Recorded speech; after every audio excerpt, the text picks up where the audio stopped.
With a K review. It's VIC? No, it's with a K. Oh. Hey guys. I saw the movie The Witch this weekend. I don't even know how to start this review. And it sounds like I'm being negative already. Trust me. No, I'm not. Because I honestly do not know how to start this review. I don't even know how to start to explain this movie to you, because this movie is something that I believe is just too weird and interesting to not be seen. And I want to go into this movie right now because this is like the weirdest movie that I've ever seen. This movie is probably the second best horror movie that I have seen in the past 5 years. The first one being It Follows. Because this movie, it's so weird that, like, when you have a movie like this and it's so un-Hollywooded and you want to review it, but now I feel like if I review this movie too much, then I'm going to give away too much that's happening in it. So what I'm going to tell you is, like, okay, so basically this movie starts out in like the 1600s. This family, who's a colonial family, they've been freshly kicked out of their colony, and they have to go live on their own. Now, right when this happens, like, there's a time jump. I don't know how long it is because there was 2 kids and then there was like 5 kids.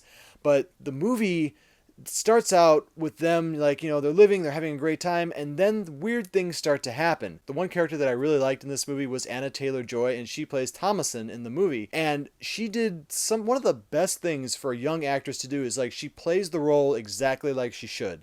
Like, she's trying to find this baby that was stolen from her family, and that she's trying to just understand what's going on around her. And the disintegration is really important in this movie. It's kind of like It Follows, really. Like, if you compare It Follows to this movie, there's like so many similarities in how the fear really gets into you, because there's been so many movies that I feel that are just crappy, and that there's over and over and over, like, you know, every crappy remake that we've had in the past couple of years, or, you know, just all those horror movies. Like, I'm going to throw them right up there. All those horror movies that are horror and thrillers are supposed to scare you, but they're just jump scares.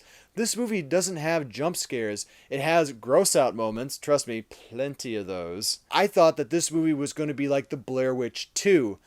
That's right. I'm actually going to compare this, yes, to the... Okay, let me explain. If you were one of the 5 people who saw the Blair Witch 2, remember in that movie, and I hate to spoil this, spoiler alert, that in the movie there was that thing where, you know, people saw one thing and then you saw the other thing. You know, there were 2 different things happening at the same time, and that's honestly what I thought that this movie was going to do. And I'm not going to give it away on what it actually does, because this movie basically takes out all the Hollywood, all of the stuff. The director of this movie, Robert Eggers, this is his first feature film. He's done a couple of shorts in the past, and he has some more in development. I'm going to leave his stuff in the description below. But he has done, like, an incredible job with this movie, and just, like, really bringing out the fear in this movie. Like, the mother and the father in this movie, like, I want to say, like, there were some parts of them that I didn't like, but really you have to understand what was going on at the time and how the things really affected these people. Like, if you did something wrong or you did something weird back then, you were called a witch.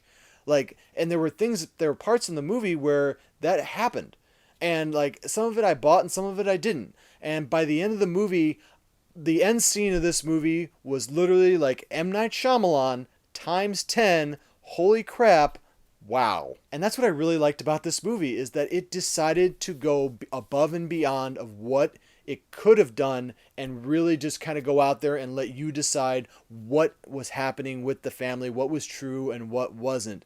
And there are a lot of weird things in this movie. Like, I would say there are some more disturbing things in this movie that I thought I would ever see. Like, it still bothers me a little bit now. So you know what? I'm going to give The Witch not only a 4K, but I'm going to give this one an honorary over 9,000, because it just dared to do something different. It dared to do it differently, and people are going to either hate this movie or they're going to love this movie. Right now, it has like an 82% on Metacritic. And it deserves that, because this movie is different. It's great. Guys, make sure you go see this one in theaters. Rent it when it comes out on Blu-ray and DVD. And when it comes up in your queue, make sure to put this one in the top 10 and watch it on a Friday night, because the witch may come and get you. Thanks, guys, for watching my review. I do appreciate all the viewers and subscribers I do have. Make sure to whack up there if you want to see my past reviews. Whack down below and let me know, what is your favorite scary movie that doesn't have jump scares that actually got into your brain? And remember to whack right here if you want to subscribe to my channel, and whack the like button and everything, and share with all your friends. And yeah, never forget, if you guys don't like what you're watching, you can always turn it off. But thanks for coming back and seeing me. Gotta keep this in my hands.